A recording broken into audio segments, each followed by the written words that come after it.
میں نے گستاخانہ وجہ سے قرآن کو پڑھنا شروع کیا، وہ یہ کہ میں چاہتی تھی کہ کوئی خامی تلاش کروں۔ میں نے آرٹیکلز، کتابچے، کیسٹ سب پھینک دیے۔ میں نے قرآن کو ایک طرف رکھا، یہ مجھ پر ذہنی جذباتی طور پر بہت زیادہ حاوی ہو رہا تھا۔ میں نے کہا میں مسلمان ہو گئی ہوں اور اب یہ میں ہوں۔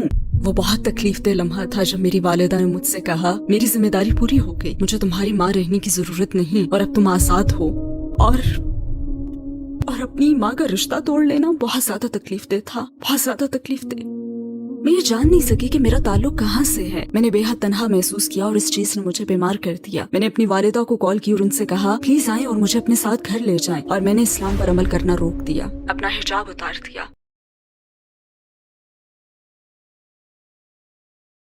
عالیہ ام ریان، ہماری دعوت قبول کرنے کا شکریہ۔ میرا پہلا سوال یہ ہے کہ عالیہ ام ریان کون ہے اور کیا آپ اپنی زندگی کے بارے میں ہمیں مختصراً بتا سکتی ہیں؟ وعلیکم السلام ورحمۃ اللہ۔ سب سے پہلے تو مجھے یہ موقع دینے کا بہت شکریہ۔ میں ایسٹ لندن میں پیدا ہوئی اور وہیں پلی بڑھی۔ میرے ایریا میں مسلمانوں کی تعداد زیادہ تھی، یہاں بنگلہ دیشی مسلمان زیادہ تھے، لہٰذا مسلمانوں سے میرا کافی واسطہ پڑتا تھا۔ میرا تعلق مکس نسل سے ہے، میری والدہ اٹالین ہے اور میرے والد ویسٹ افریقی نائجیرین ہیں۔ لیکن جب بھی مجھ سے یہ سوال کیا جاتا ہے تو میں یہ سوچتی ہوں کہ عالیہ ایک ایسی روح ہے جو اللہ سبحانہ و تعالیٰ کی طرف سفر کرنا چاہتی ہے۔ ایمان کے لحاظ سے آپ کی زندگی کیسی تھی؟ آپ کا کس پر ایمان تھا؟ میری پرورش بطور عیسائی ہوئی تھی۔ ٹین ایج میں مجھ میں عیسائیت کا نیا تصور ابھرا۔ خدا پر تو میرا ہمیشہ ایمان تھا۔ میری والدہ نے میری پرورش اس طرح سے کی کہ مجھے زندگی، اس کے مقصد اور دنیا کے بارے میں تجسس کی ترغیب ملی۔ اگرچہ مجھ میں عیسائیت کا نیا تصور ابھرا تھا، لیکن اندر جیسے ایک خلا تھا، مجھ میں اعتراضات پیدا ہوئے۔ میں نے بہت ہی کم عمری میں عیسائیت کے بنیادی عقائد پر اعتراض کیا، اور شاید جذباتی اور روحانی طور پر اس عقیدے پر یقین کے باوجود عقلی طور پر مجھے پسند نہیں آیا، لہٰذا آخر میں نے اسے چھوڑ دیا۔ میرے والد کا بیک گراؤنڈ بہت زیادہ دلچسپ تھا کیونکہ وہ پیدائشی مسلمان تھے۔ میرے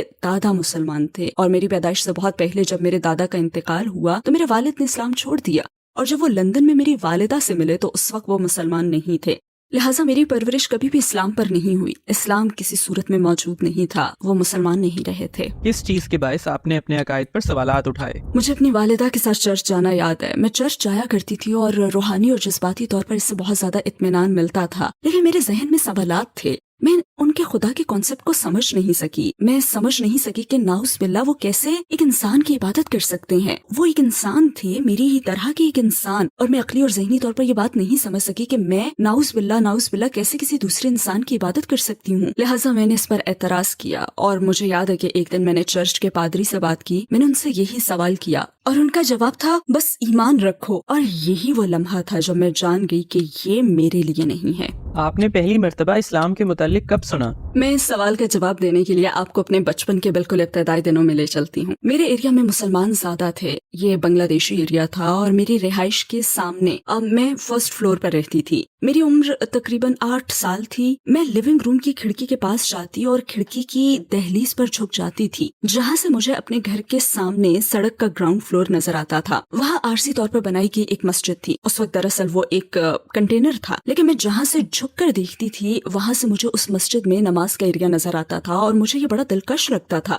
میں انہیں اندر جاتے اور جھکتے اور سجدہ کرتے ہوئے دیکھتی تھی۔ بچپن میں مجھے یہ سب دیکھنا بہت اچھا لگتا تھا۔ میں یہ سب دیکھنے کے لیے دن میں چند بار دوڑ کر کھڑکی کے پاس جاتی۔ اسی عمر میں بدقسمتی سے گھر میں حالات بہت برے تھے۔ میرے والدین مسلسل جھگڑتے رہتے تھے، ان میں ہم آہنگی نہیں تھی، ان میں مسلسل بحث اور جھگڑا ہی جاری رہتا تھا۔ اور مجھے وہ دن یاد ہے جب میری والدہ اور والد کے درمیان بہت سخت جھگڑا ہوا اور میں اپنے بیڈ روم میں بھاگی۔ میری عمر تقریباً 8 سال تھی۔ بیڈ روم میں جاتے ہوئے میں نے اپنی والدہ کی شال لے لی۔ وہ ایک خوبصورت ایشین شال تھی جو ان کی ایک پاکستانی کالیگ نے گفٹ کی تھی، دفتر کی کالیگ نے۔ میں نے وہ شال لی اور اس سے زمین پر پھینکا، پھر میں نے سجدہ کیا اور خدا سے کہا مجھے خدا سے یہ کہنا یاد ہے کہ انہیں روک دیں، انہیں جھگڑنے سے روک دیں۔ لیکن اس وقت میں بہت چھوٹی تھی، مجھے ٹھیک سے معلوم نہیں تھا کہ میں کر کیا رہی ہوں۔ بس جو کچھ مسجد میں دیکھا تھا اسی کی میں نقل کر رہی تھی، اور مجھے محسوس ہوا کہ خدا میری بات سنے گا۔ اس وقت مجھے ایسا محسوس ہوا تھا کیونکہ یہ ایسا انداز تھا جو خدا سے قریب کرتا تھا۔ یہ اسلام کے حوالے سے یہ میرا سب سے پہلا تجربہ تھا، اور پھر 2 سال بعد ایک اور تجربہ ہوا۔ میں 10 سال کی تھی اور اسکول میں پڑھتی تھی۔ میں اسکول سے گھر آئی اور یہ خبر سنی کہ ہماری کلاس کا ایک بچہ جو اسکول سے چھٹی ہونے کے بعد اس وقت کافی مقبول کچھ پلینگ کارڈز خریدنے کے لیے سڑک پر دوڑ رہا تھا کہ ایک بڑے ٹرک نے اسے ٹکر مار دی اور وہ موقع پر ہی دم توڑ گیا۔ اسکول نے اس کے تمام کلاس فیلوز کو خط لکھا اور اس کے 2 دن بعد ہونے والے جنازے میں آنے کی دعوت دی۔ تب میں نے اپنی والدہ سے جانے کی ضد کی۔ اس کلاس میں ہم میں سے کچھ اسٹوڈنٹس غیر مسلم تھے۔ والدہ نے اجازت دے دی اور مجھے لیلا سے کہی ایک بات یاد ہے جو اس وقت میری بیسٹ فرینڈ تھی اور وہ صومالیہ سے تھی۔ میں نے کہا کیا مجھے اسکارف مل سکتا ہے، اور اس نے کہا ہاں، اور مجھے ایک اسکارف اس نے دے دیا۔ پھر مجھے ایسٹ لندن کی مسجد میں جانا یاد ہے۔ شاید میں جنازے میں موجود اکیلی غیر مسلمان بچی تھی۔ وہاں میں نے ظہر کی نماز پڑھی، پھر جنازے کی نماز پڑھی۔ مجھے ظہر کی نماز میں سجدہ کرنا اور خدا سے نزدیکی کا وہ احساس پانا یاد ہے جو 2 سال پہلے سجدہ کرتے ہوئے مجھ میں پیدا ہوا تھا، اور اسلام کے حوالے سے میرا دوسرا تجربہ تھا۔ اس بات نے آپ کو اسلام سے قریب کرنا شروع کیا؟ گھر میں حالات بدتر ہو گئے، بلکہ بدترین۔ گھر میں بے پناہ ڈومیسٹک وائلنس تھا۔ میں اس کا جذباتی اور ذہنی اثر لے رہی تھی، اور سبحان اللہ پھر اللہ نے ایک بچی کو مجھ سے ملا دیا۔ وہ سیکنڈری اسکول میں میری کلاس فیلو تھی، اور کلاس کی تمام مسلمان لڑکیوں میں سے صرف وہی اسلامی تعلیمات پر عمل کرتی تھی۔ باقی لڑکیاں بہت کلچرل تھیں، لیکن وہ اسلام پر بہت زیادہ عمل کرنے والی تھی، اور وہ بھی گھر میں میری طرح ہی کے تجربے سے گزر رہی تھی۔ لیکن اس کے والدین کے درمیان معاملہ میرے مقابلے میں کہیں زیادہ خراب تھا۔ اس کی والدہ سبحان اللہ گھریلو تشدد کا شکار تھی، انہیں روزانہ مارا جاتا تھا، اور اس کے باوجود وہ پرسکون تھی، وہ امن میں تھی۔ اور مجھے اس سے یہ کہنا یاد ہے کہ تمہارے گھر کے حالات مجھ سے کہیں زیادہ برے ہیں، میں ٹوٹ کر بکھر رہی ہوں لیکن تم سکون میں ہو، یہ سب کیسے ہے؟ تم یہ سب کیسے برداشت کر رہی ہو؟ کیونکہ میں تو اس کا بہت زیادہ اثر لے رہی ہوں۔ تب اس نے کہا تھا کہ یہ میرا ایمان ہے جو مجھے اس پریشانی سے نکالتا ہے۔ تب ظاہر ہے میں مسلمانوں کو جانتی اور سمجھتی تھی، لیکن یہ احساس بھی تھا کہ اسلام بہت بیکورڈ مذہب ہے، اور مجھے اپنی اس فرینڈ سے بہت زیادہ لگاؤ ہو گیا تھا۔ ہم بہت ہی گہری سہیلیاں بن گئی، حالانکہ ہم بالکل مختلف تھیں۔ مطلب میں بہت خود سر اور کریزی تھی، اور لوگوں میں مقبول، اور وہ ماشاءاللہ ایک عملی مسلمان تھی۔ پھر بھی ہم بہت گہری فرینڈز بن گئیں۔ پھر میں نے اسلام پر غور کرنا شروع کر دیا، آرٹیکلز پڑھنا شروع کیے۔ اس وقت ٹیپ والی کیسٹس چلتی تھیں۔ میں نے قرآن کو پڑھنا شروع کیا صرف ایک گستاخانہ وجہ سے، وہ یہ کہ میں چاہتی تھی کہ اسے بچانے کے لیے اس عقیدے میں کوئی خامی تلاش کروں، کیونکہ میں سمجھتی تھی کہ حجاب غلط ہے۔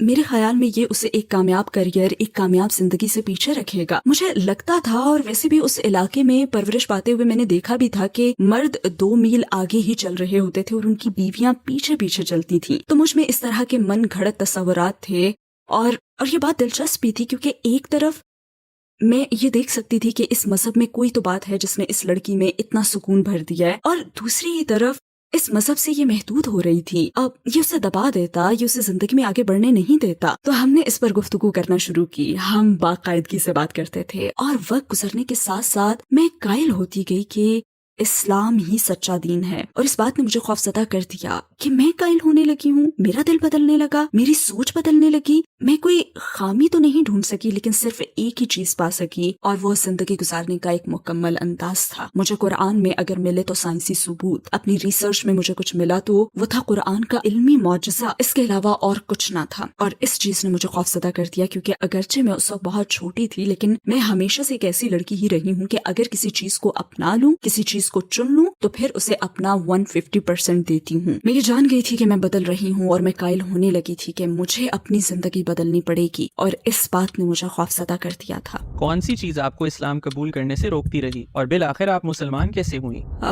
خوف مجھ پر غالب آ گیا تھا۔ اس وقت مجھ پر اتنا خوف طاری تھا کہ میں نے اپنے دوستوں سے بھی تعلق ختم کر لیا۔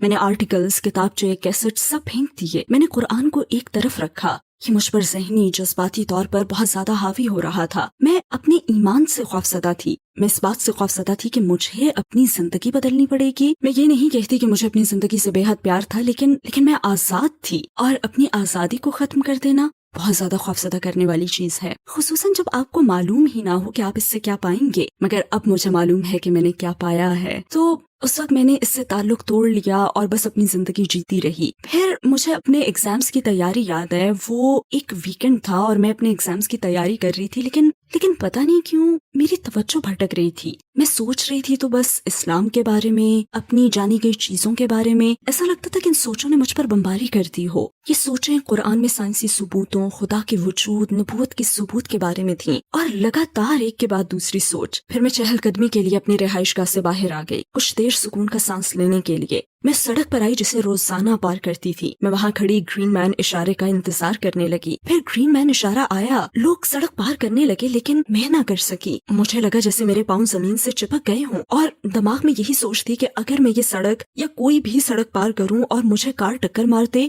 और मैं ये जानते हुए मर जाऊं जिसे मैं बखूबी जानती हूं, तो इसका मुझे क्या फायदा होगा। और ये ख्याल मुझ पर तारी हो गया। मैं उसकी गवाही क्यों नहीं दे रही जो पहले ही मेरे दिल में समा चुका है। मैं किसी तरह घर वापस आई, अपनी दोस्त को कॉल की, उसने फोन उठाया, मेरी आवाज सुनी और मेरी आवाज सुनकर वो बहुत खुश हुई। मैंने उसे कहा कि मैं ईमान ले आई हूँ और अब मुझे कलमा पढ़ना है। वो वीकेंड था और पीर के दिन मैंने कलमा पढ़ लिया, अल्हम्दुलिल्लाह। आपके कबूल इस्लाम पर आपकी फैमिली का क्या रद्द अमल था? उस वक्त एक इंतहाई दीवानी और पुरजोश नौजवान लड़की होने के नाते मैंने अपनी वालिदा को यूं बताया कि घर पहुंचे, दरवाजा खटखटाया और जब उन्होंने दरवाजा खोला तो मैं हिजाब में थी। इस तरह बताने का फैसला अच्छा नहीं था, बस यही कहूंगी कि ये फैसला अच्छा नहीं था। उन्होंने कंफ्यूज होकर मुझे देखा और मैंने कहा, हाँ मैं मुसलमान हो गई हूँ और अब ये मैं हूँ। उन्होंने सोचा कि ये वक्ती उबाल है, अल्हम्दुलिल्लाह। और इस वक्ती उबाल को अब 24 साल हो चुके हैं अल्हम्दुलिल्लाह। और इसके बाद हालात बहुत ज्यादा मुश्किल रहे। मैंने फैमिली खो दी, दोस्त खो दिए। मैं इतनी कम उम्री में बिल्कुल तन्हा रह गई। मुसलमान होने के बाद शुरू के चंद साल बहुत मुश्किल थे।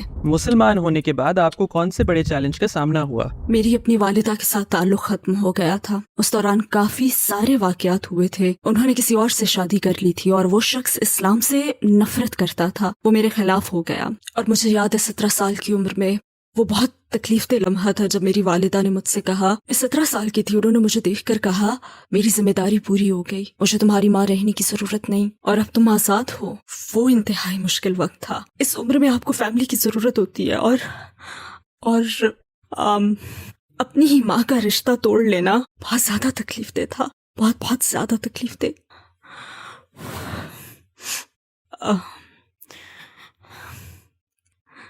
वो वाकई बहुत मुश्किल था। और फिर उसके बाद किसी की मदद के बगैर खुद अपना ख्याल रखना, इतनी कम उम्र में जॉब तलाश करना, तन्हा रहना और उस वक्त में ऐसी बेशुमार दूसरी मुश्किलात से मैं गुजरी जो बिल्कुल ज़ाती नौयत की थी और फैमिली की सपोर्ट के बगैर ये सब इंतहाई मुश्किल था। मैं तन्हा जी रही थी। मैंने एक मखसूस ग्रुप के जरिए इस्लाम कबूल किया था, एक इस्लामी ग्रुप के जरिए, जिसे बाद में मैंने छोड़ दिया और फिर मैं बिलाखिर दूसरी इंतहा पर चली गई। यूं एक इंतहा से दूसरी इंतहा पर जाती रही। अगरचे ये सब कुछ मेरी फैमिली के साथ हो रहा था, लेकिन मैं न जान सकी कि मेरा ताल्लुक कहाँ से है। और मैं नई भी थी। मजहब की मुंतकिली, शनाख्त के मसाइल जिनसे आप बतौर नौ मुस्लिम गुजरते हैं, तो मुझे अपनी फैमिली ने कबूल नहीं किया। बस एक इस्लामी ग्रुप से दूसरे इस्लामी ग्रुप में गई, दोनों तरह की इंतहाओं के दरमियान डोलती रही, लेकिन मैं ये नहीं जान सकी कि मेरा ताल्लुक कहाँ से है। मैं बेपनाह तन्हाई का शिकार थी और उसने मुझे बीमार कर दिया। फिर मैंने अस्पताल से अपनी वालिदा को कॉल की और उनसे कहा कि प्लीज आए और मुझे अपने साथ घर ले जाएं। मैंने इस्लाम पर अमल करना भी रोक दिया, अपना हिजाब उतार दिया, नमाज पढ़ना छोड़ दी। मैंने मुस्लिम कम्युनिटी से खुद को दूर कर लिया, लेकिन मैं तब भी अपने ईमान पर कायम थी। और शायद इसकी वजह ये थी कि मैं अक्ली तौर पर कायल होने के बाद मुसलमान हुई थी, और इसकी वजह बस यही थी कि वो आजमाइशें मेरी बर्दाश्त से बाहर हो गई थी। आपने इस्लाम पर दोबारा अमल कैसे शुरू किया? अस्सलामुअलैकुम भाई और बहनों, हमें अंदाजा है कि इस वीडियो समेत हमारे 80% नाज़रीन हमारे चैनल पर सब्सक्राइब नहीं है। जैसा कि आप जानते हैं, हम एक फलाही तंजीम है और हमारी वीडियोस पर इश्तिहारात गैर फाल हैं। टुवर्ड्स इटर्निटी सिर्फ एक यूट्यूब चैनल ही नहीं बल्कि एक मदरसा भी है। यहाँ हम खुद को और नौजवानों को इस्लामी तालीम से आरास्ता करने की कोशिश करते हैं। लिहाजा हमारे इस मुतालबे का वाहिद मकसद हक को फैलाना है। हो सकता है ये बज़ाहिर एक छोटा सा अमल लगे, लेकिन इंशाल्लाह ये हमें लाखों लोगों तक पहुँचने में मदद देगा। आइए अब लाइक और सब्सक्राइब के बटन पर क्लिक करें और साथ मिलकर टुवर्ड्स इटर्निटी का सफर करें। आपने इस्लाम पर दोबारा अमल कैसे शुरू किया? मुझे बिलाखिर जॉब मिल गई और दोबारा घर छोड़ दिया। मैं अपनी जिंदगी के दिन रात गुजारती रही। आखिर मैं आजाद थी। मुझे उन तमाम मसाइल से नहीं निपटना पड़ा जिनका मुझे बतौर नौ मुस्लिम सामना था, लेकिन जैसे मुझ में एक खला था, एक खालीपन था और हमेशा ऐसे लगता था जैसे किसी चीज की कमी है। और फिर इसी तरह मैंने 2 साल गुजार दिए, मगर फिर ये खालीपन हद से बढ़ गया और मुझे इसकी वजह मालूम थी, क्योंकि मैं ऐसी जिंदगी गुजार रही थी जो मेरे ईमान से हम आहंग नहीं थी। लिहाजा मैंने आहिस्ता आहिस्ता इस्लाम की तरफ वापस आना शुरू किया। और मुझे याद है, लोग कहते हैं कि कलेमा पढ़ना उनकी जिंदगी का सबसे खूबसूरत लम्हा था, लेकिन अल्लाह से दोबारा रिश्ता जोड़ना और इस्लाम की तरफ दोबारा आना किसी ग्रुप के दबाव के बगैर या किसी के ये कहे बगैर कि तुम्हें ये सब करना पड़ेगा, ये हलाल है, ये हराम है, तुम ये काम गलत कर रही हो, नहीं, फितरी तौर पर इस्लाम की तरफ पलटना, अपने और अपने रब के दरमियान दोबारा से सफर तय करना, ये वाकई खूबसूरत इंतहाई मीठा एहसास था। मुझे याद है कि मैं हर रोज कुरान का एक सफा इंग्लिश में पढ़ती थी। मैंने अपने बालों का अफ्रीकी स्टाइल में बांधना पढ़ना शुरू कर दिया और जाहिर है कि इसका इख्तिताम हिजाब पहनने पर हुआ। मैंने दोबारा से नमाज पढ़ना शुरू की, मैं दोबारा इस्लाम की तरफ लौट आई, मैंने दोबारा इस्लाम की तालीमात पर अमल शुरू कर दिया और अल्हम्दुलिल्लाह ये खूबसूरत और मीठा लम्हा था क्योंकि ये मेरे और मेरे रब के दरमियान था, मेरे और मेरे खुदा के दरमियान। तो आपकी वालिदा के साथ ताल्लुक पर इसका क्या असर पड़ा?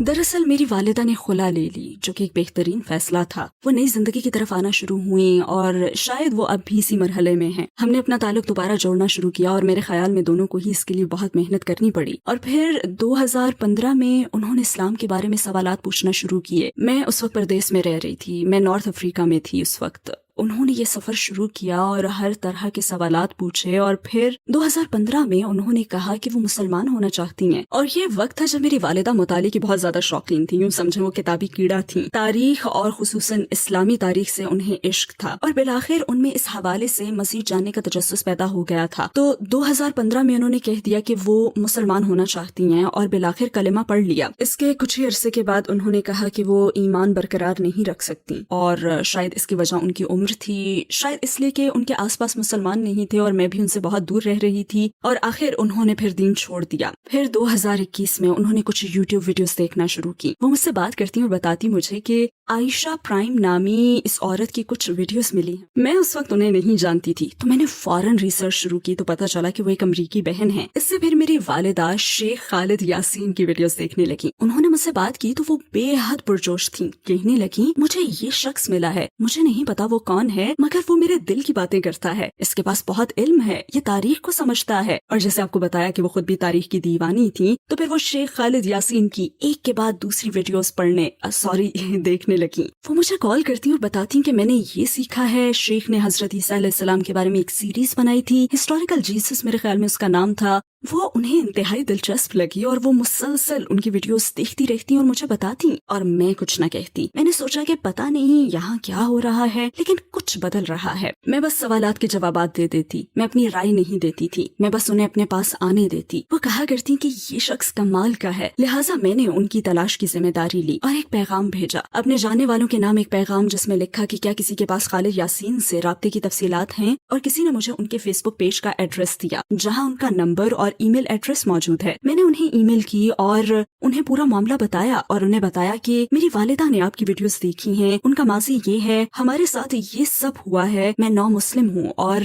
मैंने उन्हें अपनी पूरी कहानी सुनाई और कहा कि मैं जानती हूँ कि आप बहुत ज्यादा मसरूफ होंगे, लेकिन क्या किसी तरह से ये मुमकिन है कि आप मेरी वालिदा से बात कर सकें। और मैंने ईमेल भेज दी। चूँकि खालिद यासीन एक मसरूफ आदमी है, इसलिए मेरा ख्याल था कि मेरी ईमेल शायद उनके इनबॉक्स में नहीं जाएगी, बल्कि हो सकता है कि उनके स्पैम या जंक में चली जाए। लेकिन 20 मिनट बाद उन्होंने मुझे ईमेल का जवाब दे दिया और कहा कि ये उनके लिए एक एहसास होगा, चलें बात करते हैं। तो हमने बात की और मैंने उन्हें कहानी सुनाई। मैंने उन्हें अपनी वालिदा के बारे में बताया, मैंने उन्हें हर वो बात बताई जिससे वो गुजर रही थी। मैंने उन्हें उनकी नई तरह की दरियाफ्त के बारे में बताया और उन सवालात के बारे में भी जो वो पूछती रही थी और वो चीजें जो वो मुझे बताती थी। उन्हें हजूर सल्लल्लाहु अलैहि वसल्लम से मोहब्बत हो गई थी, उन्हें चीजें समझ आ रही थी, हम आहंग हो रही थी, वो पहले जैसी नहीं रही थी, बल्कि वो वाकई इस्लाम पर यकीन रखती थी। और शेख ने मुझसे एक सवाल पूछा। उन्होंने कहा कि आपकी वालिदा का क्या नाम है। मैंने जवाब दिया, मेरी वालिदा का इटालियन नेम जोसेफिना है, लेकिन यूरोपीय अंदाज में ये जोसेफिन है। उन्होंने कहा, मेरी वालिदा का नाम भी जोसेफिन है, उनकी उम्र 90 साल से ज्यादा है और वो इंतकाल के करीब हैं। उन्होंने मुझसे कहा कि आपकी वालिदा जोसेफिन ईमानी सफर पर है और मेरी वालिदा, मेरी जोसेफिन,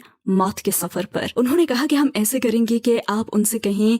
मैंने सोचा कि मैं उनकी आपसे कैसे बात करवाऊं। मैं चाहती थी कि वो खुद बात करें, लेकिन उन्होंने मुझसे कहा कि अगरचे वो मेरी वीडियोस पसंद करती हैं, लेकिन हो सकता है कि वो मुझसे बात ना करना चाहें। बस उन्हें कह दें कि कोई आपसे आपकी रिसर्च, आपकी इस्लामी रिसर्च के सफर के बारे में बात करना चाहता है, लेकिन उन्हें ये ना बताएं कि ये मैं हूँ और उसके बाद मैं संभाल लूंगा। तो मैं उनके पास गई और कहा कि एक शख्स हैं जो रिसर्चर हैं, वो बस आपसे कुछ सवालात पूछना चाहते हैं, क्या आप उन्हें जवाब देना चाहेंगी? उन्होंने कहा, हाँ क्यों नहीं। मैंने उनसे कहा, वैसे अम्मी, मेरी उनसे बातचीत के दौरान उन्होंने मुझे अरबी में आपके नाम का मतलब बताया। उन्होंने जवाब दिया, नहीं। मैंने कहा, क्यों? उन्होंने बताया कि आज सुबह ही मेरी अपनी कॉलीग से बात हो रही थी जो इब्रानी है और अरबी पढ़ रहा है। मैंने उससे कहा, क्या तुम्हें मेरे नाम का अरबी मतलब पता है? तो उसने कहा कि मैं बताऊंगा। और तुम कह रही हो कि वो मतलब बता रहा था? कहने लगी कि नहीं, ये हो ही नहीं सकता। खैर, फिर उनकी बातचीत हुई। मैं जूम मीटिंग में ही थी और मैंने उसे रिकॉर्ड कर लिया था और शेख ने जिस तरह इस मामले पर बात की, अल्लाह उन्हें जज़ा अता फरमाया, आमीन। उनकी आपस में बातचीत हो रही थी, लेकिन किसी वजह से वो उनकी आवाज न पहचान सकी। वो उनसे बस सवालात पूछ रहे थे और कहलवाना चाहते थे कि वो किस पर ईमान रखती हैं। फिर वो किसी हद तक उनसे ये कहलवाने में कामयाब हो गए। उन्होंने कहा कि उनका ईमान है कि खुदा एक है और मोहम्मद सल्लल्लाहु अलैहि वसल्लम उसके आखिरी नबी हैं। उन्होंने ये बात वीडियो में कही और मीटिंग के बाद शेख ने उनसे पूछा कि आपको मालूम है कि स्काई का क्या मतलब है? उन्होंने कहा नहीं। उन्होंने बताया कि इसका मतलब है शेख खालिद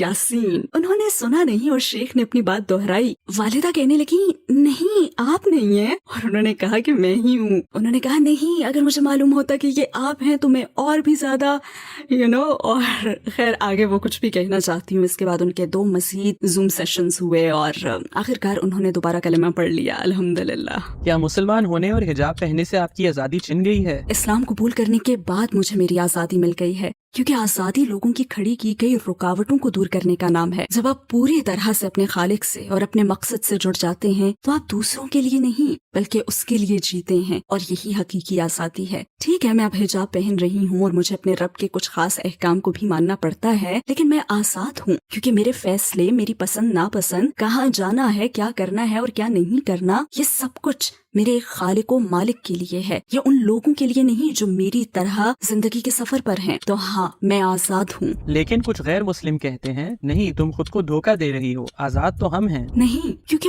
वो किसी न किसी चीज के गुलाम हैं। कोई ताकत हमसे सारे काम करवाती है। हर काम के पीछे कोई मकसद होता है। हम सब सुबह बिस्तर क्यों छोड़ते हैं? इसकी वजह फैमिली हो सकती है, जॉब हो सकती है, इसकी वजह दौलत की हवस हो सकती है, हमारी कोई भी ख्वाहिशात हो सकती हैं, लेकिन हम सब किसी न किसी चीज के गुलाम हैं। लेकिन मैं एक ऐसी जात की गुलाम बनना चाहूंगी जो परफेक्ट है, जिसके पास से मैं आई हूँ और जिसके पास दोबारा जाना है, बजाय किसी खत्म हो जाने वाली चीज का गुलाम बनने के, जैसे कि मैं एक दिन खत्म हो जाऊंगी। कभी मेरा भी ख्याल था कि इस्लाम औरतों को दबाता, महदूद करता है, लेकिन मुझे महसूस हुआ कि दरअसल इस्लाम कल्चर के असर से पाक खालिस इस्लाम अपनी खालिस तरीन शक्ल में औरत की शान इतनी खूबसूरती से कायम करता है कि औरत होना फख्र बन जाता है। हजूर सल्लल्लाहु अलैहि वसल्लम के सहाबी ने जब सवाल किया, मेरी मोहब्बत का सबसे ज्यादा हकदार कौन है, तो आप सल्लल्लाहु अलैहि वसल्लम का जवाब क्या था? तुम्हारी माँ। आपने दोबारा जवाब दिया, तुम्हारी माँ, तुम्हारी माँ। अल्लाह सुब्हानहू व तआला ने खुद और फिर अपने नबी पाक सल्लल्लाहु अलैहि वसल्लम के जरिए शरीयत में औरत को जो हैसियत, तहफ़्फ़ुज़,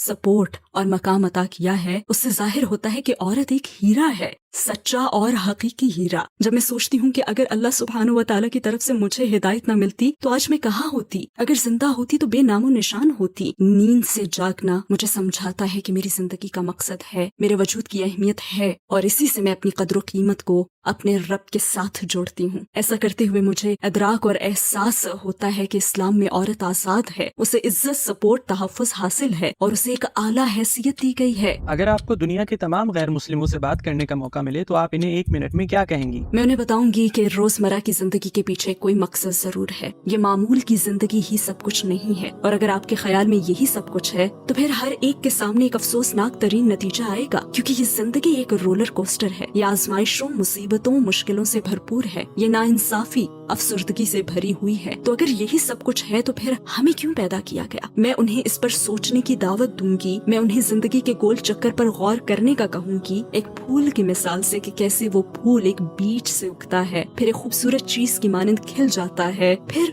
मुरझा जाता है और दोबारा खत्म हो जाता है। मैं उन्हें समंदर के सामने खड़े होने और उसकी गहराई और समंदर की तारीकियों में मौजूद हयात को देखने की दावत दूंगी। एक पत्ते को लेकर उसके डिजाइन की पेचीदगियां देखने और खुद से सवाल करने का कहूंगी कि ये कहाँ से आया है, ये कहाँ से आया है, इस पत्ते का क्या मकसद है, इस फूल का क्या मकसद है, इस समंदर का क्या मकसद है, और फिर ये सोचने का कि मैं खुद भी उस तख्लीक का हिस्सा हूँ। तो अगर एक पत्ते का कोई मकसद है और अगर एक फूल का कोई मकसद है तो फिर मेरा क्या मकसद है? मैं उनसे ये पूछूंगी।